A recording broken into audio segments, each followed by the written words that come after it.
오늘 우리에게 주시는 하나님의 말씀은 로마서 5장 12절부터 21절까지의 말씀입니다. 제가 갖고 있는 신약성경 246페이지에 있습니다. 로마서 5장 12절부터 21절까지 저희 같이 함께 합독하도록 하겠습니다. 우리 같이 합독합니다. 그러므로 한 사람으로 말미암아 죄가 세상에 들어오고 죄로 말미암아 사망이 들어왔나니 이와 같이 모든 사람이 죄를 지었으므로 사망이 모든 사람에게 이르렀느니라. 죄가 율법 있기 전에도 세상에 있었으나 율법이 없을 때에는 죄를 죄로 여기지 아니하였느니라. 그러나 아담으로부터 모세까지 아담의 범죄와 같은 죄를 짓지 아니한 자들까지도 사망이 왕노릇하였나니 아담은 오실 자의 모형이라. 그러나 이 은사는 그 범죄와 같지 아니하니 곧 한 사람의 범죄를 인하여 많은 사람이 죽었은즉 더욱 하나님의 은혜와 또한 한 사람 예수 그리스도의 은혜로 말미암은 선물은 많은 사람에게 넘쳤느니라. 또 이 선물은 범죄한 한 사람으로 말미암은 것과 같지 아니하니 심판은 한 사람으로 말미암아 정죄에 이르렀으나 은사는 많은 범죄로 말미암아 의롭다 하심의 이름이니라. 한 사람의 범죄로 말미암아 사망이 그 한 사람을 통하여 왕노릇하였은즉 더욱 은혜와 의의 선물을 넘치게 받는 자들은 한 분 예수 그리스도를 통하여 생명 안에서 왕노릇하리로다. 그런즉 한 범죄로 많은 사람이 정죄에 이른 것 같이 한 의로운 행위로 말미암아 많은 사람이 의롭다 하심을 받아 생명에 이르렀느니라. 한 사람이 순종하지 아니함으로 많은 사람이 죄인된 것 같이 한 사람이 순종하심으로 많은 사람이 의인이 되리라. 율법이 들어온 것은 범죄를 더하게 하려 함이라.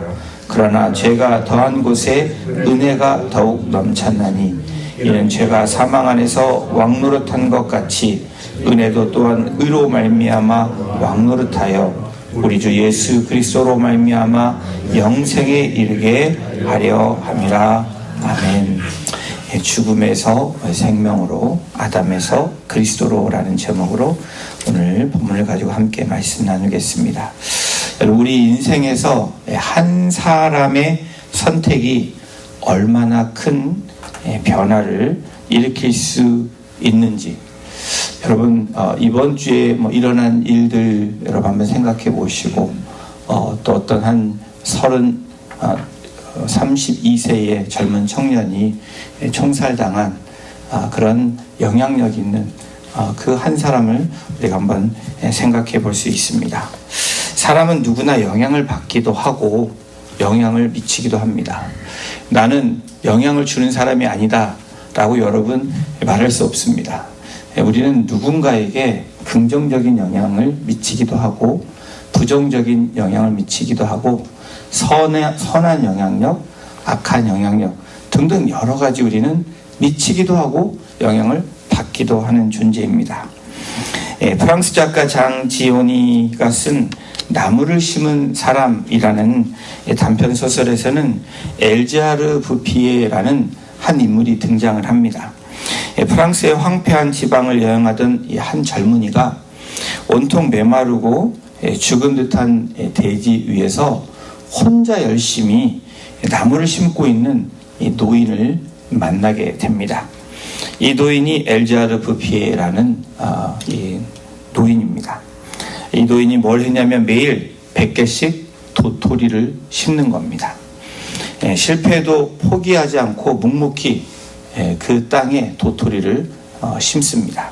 그리고 세월이 흘러 30년이 지난 뒤에 놀랍게도 이 황폐했던 땅이, 그 지역이 생명의 땅으로 변하게 돼서 아무도 살 수 없던 그 지역에 식물이 자라고 동물이 살게 되고 그리고 다시 마을이 활기를 되찾게 되는 이야기입니다. 그런데 이 이야기는 놀랍게도 이 모든 변화는 한 사람의 선택으로 인해서 이루어졌다라는 분명한 사실입니다. 그의 선택이 또 그의 손이 지역을 바꾸고 또 죽음에서 생명으로 바꿔 놓은 것입니다. 반대로 여러분 2020년도 후반부터 2021년도 저희들에게는 참으로 힘든 그러한 지금까지도 경험해 보지 못했던 코비드-19이라는 것을 우리가 경험하게 됐습니다. 이렇게까지 될 수 있구나라는 생각을 저와 여러분들도 해보게 됐는데, 여행은 물론이고 우리의 이 삶의 반경이 엄청나게 줄어들고 또 제한되어지는 그런 억제된 삶을 저희가 살았습니다. 한 여성이 그 코비드가 한창 유행했던 그때에 어떤 증상을 느꼈지만 대수롭게 생각하지 않습니다. 가족들의 모임, 예정된 가족들의 모임에 그래서 참여를 합니다. 단 하루 동안의 만남이었지만 그 자리에 참석한 이 가족들을 포함해서 몇 명의 가족이 아니었지만 그 하루 동안에 코로나에 감염이 되고 거기서 멈추지 않고 거기에 만난 사람들이 직장과 또 그리고 학교에 가서 2차, 3차 감염자를 만들어서 이 한 사람의 선택으로 말미암아 수백 명, 수천 명의 감염자가 나오는 그러한 일들도 일어났습니다. 오늘 함께 저희들이 읽은 이 로마서 5장, 저희들이 함께 합독한 이 본문의 제목을 제가 말씀드렸습니다. 아담에서 그리스도까지, 죽음에서 생명까지. 그런데 이 죽음에서 생명, 아담에서 아브라함, 이 이야기는 한 사람의 원리가 나오고 있습니다. 사도 바울이 다음과 같이 말을 하죠. 우리 12절도 다시 한번 함께 같이 읽어보겠습니다. 그러므로 한 사람으로 말미암아 죄가 세상에 들어오고 죄로 말미암아 사망이 들어왔나니 이와 같이 모든 사람이 죄를 지었으므로 사망이 모든 사람에게 이르렀느니라. 한 사람으로 말미암아 죄가 들어왔다라고 성경은 분명하게 밝힙니다. 최초 인간인 아담을 통해서 그 죄가 들어오게 되므로 어떤 결과가 나요? 온 인류가 죄를 짓게 되어지는 그런 비극이 시작되었다라고 성경은 그렇게 우리에게 말씀하고 있습니다.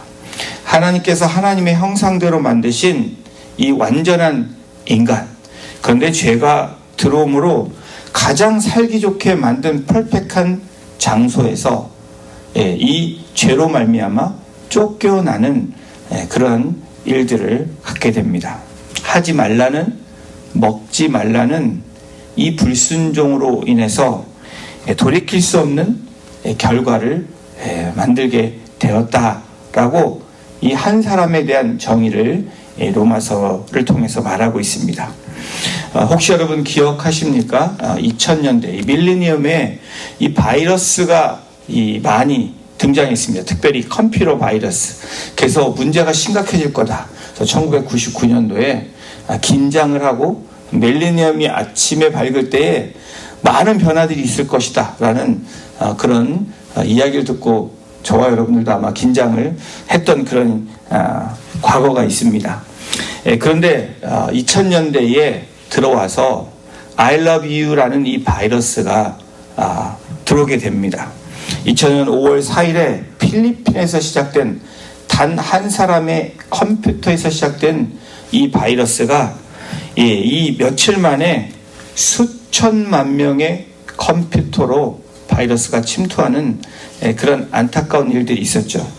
대형 은행과 정부기관의 시스템도 마비시킨 아주 엄청난 사건이었습니다. 여러분, 죄도 이와 같다라는 거예요. 아무것도 아닌 것 같이 여겼던 그런 단순한 하나의 이 죄가, 이 불순종이, 이 시작된 인류의 이 불순종이 세대를 거듭하며 모든 사람들이 죄를 짓게 되었다라고 분명하게 밝히고 있습니다. 다시 말하면 죄의 바이러스인 불순종의 세대를 거치면서 감염되어지는 그러한 것들을 인류가 경험하게 되었다라고 말하고 있는 거예요. 그래서 바울은 모든 사람이 죄를 지었으므로 사망이 모든 사람에게 이르렀다라고 말하고 있는 겁니다. 그렇게 단언하고 있습니다. 말씀은 분명하게 밝힙니다. 모든 사람, 저와 여러분들이 죄 아래 있었다라고 이야기를 해요. 최초의 인간인 아담으로부터 그렇게 되었다라고 말하고 있습니다. 그런데 들어가는 이 결과가 14절에 뭐라고 나오냐면 아담으로부터 모세까지 아담의 범죄와 같은 죄를 짓지 아니한 자들까지도 사망이 왕노릇하였나니 아담은 오실자의 모형이라. 아담의 범죄로 죄가 세상에 들어오고 모든 사람이 죽음의 이 종이 되었다, 노예가 되었다라고 이야기합니다. 또 인간은 죄를 지으려 노력하지 않아도 이미 죄된 이 원죄, 본성을 갖게 되었다라고 말하는 거예요. 이 아담의 범죄로 말미암아 많은 사람이 죽었지만 또 한 사람으로 인해서 죽지 아니하는 생명에 이르게 하는 놀라운 은혜를 또한 이야기하고 있습니다. 자, 로마서 5장 17절 함께 같이 읽어보겠습니다. 한 사람의 범죄로 말미암아 사망이 그 한 사람을 통하여 왕노릇하였은즉 더욱 은혜와 의의 선물을 넘치게 받는 자들은 한 분 예수 그리스도를 통하여 생명 안에서 왕노릇하리로다. 바울이 뭐라고 했냐면 아담으로부터 유입된 이 죄를 이야기하면서 반대로 그리스도로 말미암은 선물에 대해서 대조적으로 지금 말하고 있는 겁니다. 아담이 범죄한 결과는 필연적으로 사망이 모든 사람에게 왕노릇하게 되었지만 한 분 예수 그리스도를 통해서 생명으로 옮겨지는 그 놀라운 은혜를 지금 사도 바울이 밝히고 있습니다. 사도 바울은 한 사람의 죄를 또 한 사람의 은혜로 입게 되었다라고 분명하게 말하고 있습니다. 여러분, 이게 복음이죠. 5장 18절에 이렇게 말합니다. 그런즉 한 범죄로 많은 사람이 정죄에 이른 것 같이 한 의로운 행위로 말미암아 많은 사람이 의롭다 하심을 받아 생명에 이르렀느니라. 아담의 죄로 말미암아 죽음의 종이 되었던 우리들이 예수 그리스도의 그 행위로 말미암아 우리가 어떻게 돼요? 생명에 이르게 되었다라는 거예요. 여러분, 우리에게 가장 큰 은혜가 뭐냐고 물어보면 여러분 뭐라고 말씀하시겠어요? 나는 죽음에서 생명으로 옮겨온 사람이라는 겁니다. 이게 가장 큰 은혜예요. 여러분, 우리가 은혜를 너무 칩 그레이스로 우리가 여길 때가 너무 많이 있다라는 거예요. 여러분, 가장 큰 여러분에게 주어진 최고의 선물은 뭡니까? 저에게 최고의 선물은 뭘까요? 죽음에서 생명으로 옮겨왔다라는 거예요. 이게 가장 큰 복된 소식, 이것이 복음입니다. 아담의 범죄 하나가 모든 인류를 죄인으로 만들었다면 예수님의 순종으로 말미암아, 이 한 번의 순종으로 말미암아 우리를 의인으로 생명으로 옮기게 하셨다라는 겁니다. 한 해커가 대형은행의 시스템을 뚫어 수많은 사람들의 계좌 이 정보를 유출했습니다. 그런 일들이 요즘에 많죠. 이 해커들이 많이 생겨서 이 커스터머의 정보들을 많이 유출합니다. 그래서 이 보안 개발자들이 긴급히 이 새로운 이 프로텍트하는 이 패치를 내놓게 됩니다. 그래서 이 패치를 내놓은 것을 다운로드 받고 그렇게 인스톨한 사람들은 그 다음에 문제가 없게 되었는데 그것을 그대로 내버려둔 사람은 계속해서 자신의 정보를 빼앗기는 그런 이 안타까운 일들을 경험한 일이 있습니다. 여러분, 죄도 마찬가지입니다. 죄를 통해 우리에게 침투해오는 악의 공격으로부터 보호하는 방법이 뭘까? 우리가 늘 그렇잖아요. 예배도 참여하고 우리가 기도도 하고 말씀도 읽는데 왜 우리는 늘 공격을 당하고 있을까? 이 바이러스, 이 죄의 바이러스가 늘 우리를 우는 사자와 같이 우리를 공격을 합니다. 근데 이 공격으로부터 보호받는 방법이 뭘까? 여러분 뭐라고 생각하십니까? 오직 예수 그리스도밖에 없다라고 우리가 답을 합니다. 근데 예수 그리스도 그 답을 알고 거기서 멈추면 보호가 안 된다라는 거예요. 이 바이러스가 침투해 올 때에 이 안전 패치를 컴퓨터에 깔고 우리의 보호를 했듯이 여러분 우리가 보호할 수 있는 것이 무엇입니까? 예수 그리스도의 십자가라는 거예요. 예수 그리스도의 십자가가 바로 우리의 보안 패치가 된다라는 겁니다. 죄로부터 저와 여러분들이 이길 수 있는 것은 그리스도의 십자가, 바로 이 보혈이라는 거예요. 이 아담으로 인해서 들어온 죄의 바이러스를 완벽히 차단하고 우리를 안전하게 보호하는 하나님의 방법을 이미 예수 그리스도를 통해서 우리에게 증거해 주시고 그 방법을 말씀해 주신 겁니다. 여러분 왜 우리가 주님 앞에 나오라고 이야기를 합니까? 왜 우리가 십자가를 붙들라고 얘기해요? 여러분 수없이 수백 번 수천 번을 들었습니다. 그것이 답이기 때문에 그래요. 다른 것과 다른 방법이 우리에게 없다라는 거예요. Only one way는 Jesus Christ라고 우리가 말하고 우리가 선포도 하지만 여러분 그 십자가를 붙들지 않고 십자가에 의지하지 않으면 늘 넘어질 수밖에 없고 죄의 바이러스가 우리를 침투할 수밖에 없는 그런 존재들이라는 것을 저희들이 절대로 잊어서는 안 된다라는 거예요.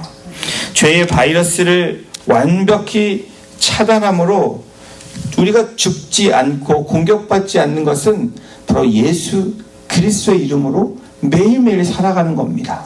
그 십자가의 보혈로 우리를 늘 덮는 거예요. 그런데 문제는 이 패치를 내 삶에 적용하지 않으면 아무 효력이 없다라는 겁니다. 교회에 다니는 것만으로, 예배에 참여하는 것만으로, 말씀을 읽는다는 그것만으로 해결되지 않는다는 거예요. 이 패치는 어떻게 만들어졌냐면 순종으로 만들어졌다라는 거예요. 여러분 말씀이 우리에게 들려집니다. 우리가 말씀을 가지고 기도합니다. 그런데 더 중요한 게 뭐죠? 그 말씀대로 순종하는 거예요. 여러분 이 순종이 우리를 살리는 하나님의 은혜임을 믿는 저와 여러분이 되시기를 주님의 이름으로 축원합니다. 로마서 5장 19절 이렇게 말합니다. 우리 함께 19절도 읽겠습니다. 한 사람이 순종하지 아니함으로 많은 사람이 죄인 된 것 같이 한 사람이 순종하심으로 많은 사람이 의인이 되리라. 그 순종이 뭐죠? 십자가의 순종이에요. 겟세마네 동산에서 주님께서 뭐라고 기도하셨죠? 이 잔을 내게 옮겨달라고. 그러나 나의 뜻대로 하지 마시고 아버지의 뜻대로 하게 해달라고.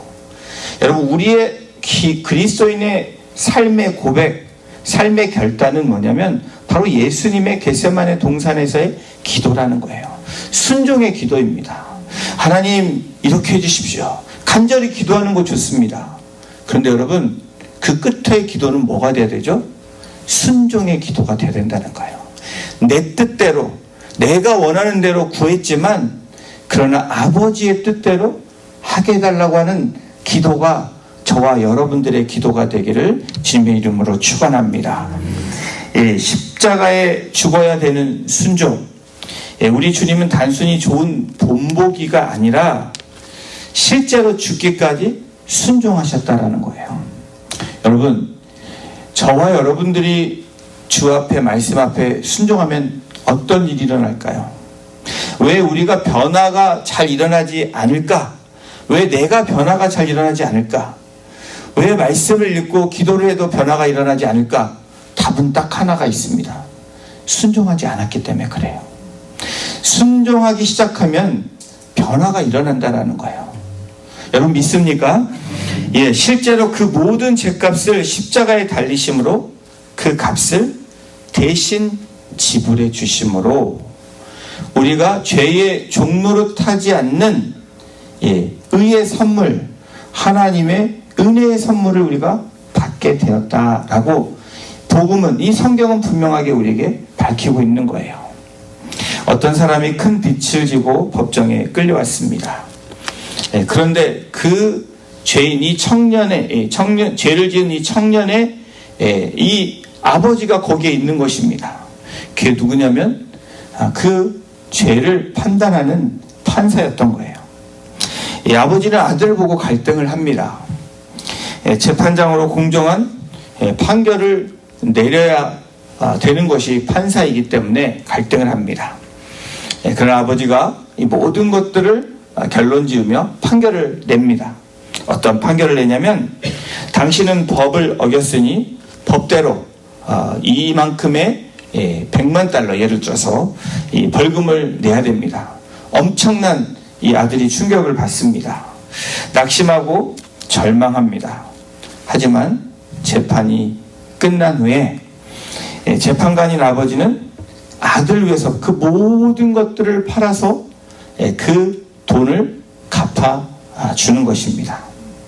이 사건은 여러분 단순한 예와 같지만 무엇을 얘기합니까? 바로 십자가의 사건을 얘기하는 거예요. 하나님의 공의와 하나님의 사랑이 함께 공존하는 것이 바로 십자가의 사건이라는 거예요. 마치 죄를 지은 아들에게 어떻게 해요? 벌을 주지만 또한 사랑으로 인도하시는 아버지의 마음, 이것이 죄를 지은 하나님의 자녀인 우리들에게 어떻게 해요? 하나님은 공의로우신 하나님이시기 때문에 죄를 그냥 간과할 수 없는 분입니다. 죄에 대한 그 벌도 있지만 그것에 따르는 하나님의 사랑이 함께 같이 간다라는 거예요. 그것이 십자가의 사건이고 그것이 우리에게 주시는 십자가의 은혜라는 거예요. 근데 여러분, 우리가 때로는 이 공의와 사랑을 분명히 하나님의 성품이 두 개가 있는데 우리가 좋은 것을 선택하려고 하는 우리의 이 악한 모습이 있다라는 거예요. 내가 좋은 것에, 내가 편한 것에 하려고 하는 그런 모습이 있다라는 거예요. 근데 하나님은 이 십자가 사건을 통해서 분명하게 우리에게 밝혀주시고 말씀하신다는 거예요.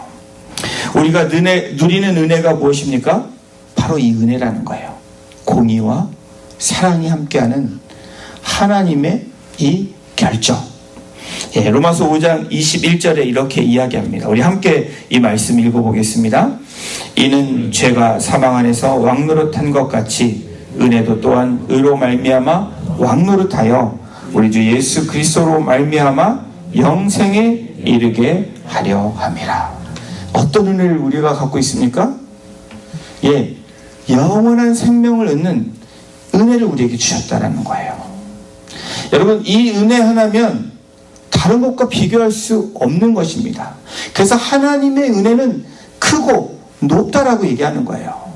그 하나님의 은혜를 우리가 조그만 은혜로 전락시키는 그러한 죄를 범하면 저희들이 안 된다라는 거예요.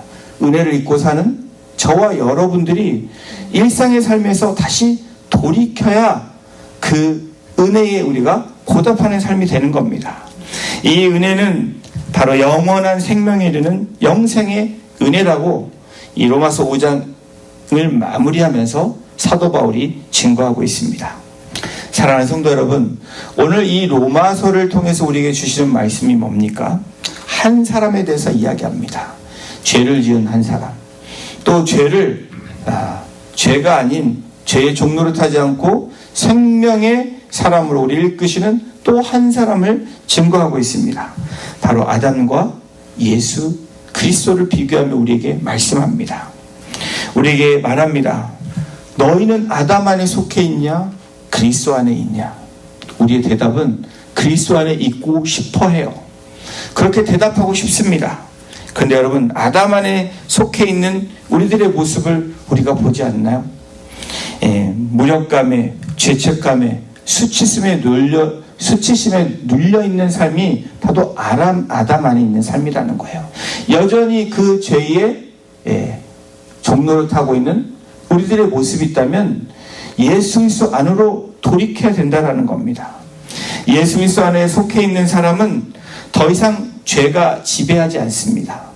죄가 있어도 회개함으로 그 죄를 우리가 이겨낼 수 있는 힘이 우리에게 주어진다라는 거예요. 죽음이 최종 결론이 되지 않는다라고 선포할 수 있습니다. 그리스도 안에서 뭐가 왕노릇해요? 은혜가 왕노릇한다라는 거예요. 생명이 우리에게 왕노릇한다라는 겁니다. 생명이 다스리는 거. 그렇습니다. 복음은 단순히 죄를 덮어주는 메시지가 아니라 우리의 삶의 위치를 옮겨준다라는 거예요.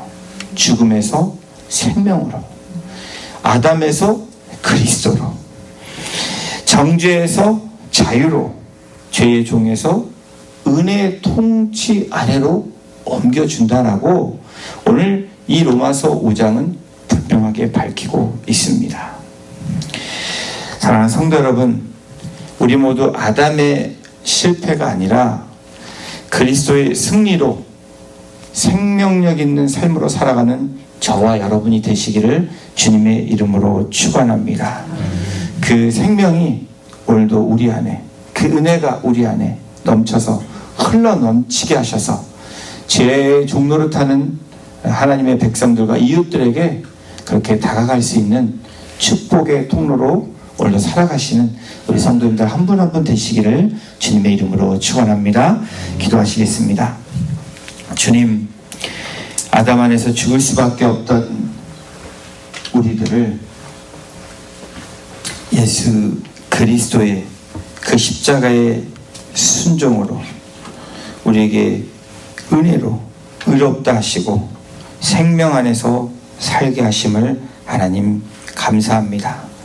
우리가 죄의 종으로, 죄의 종노릇하는 것으로 돌아가는 그러한 하나님 앞에 불순종이 되지 않도록 죽음이 아닌 생명으로 내 삶에 왕노릇하는 그런 은혜가 계속해서 넘쳐나므로 우리가 죽은 자들이 아니라 죄의 종들이 아니라 의의 종으로 또 생명의 왕노릇하는 그러한 삶으로 하루하루 살아가고 또 하나님 앞에 순종함으로 살아갈 수 있는 복된 주의 백성들 될 수 있도록 주님 인도해 주시기를 간절히 간구하며 우리 사랑하시고 구원하신 예수님의 이름으로 감사하며 기도드렸습니다.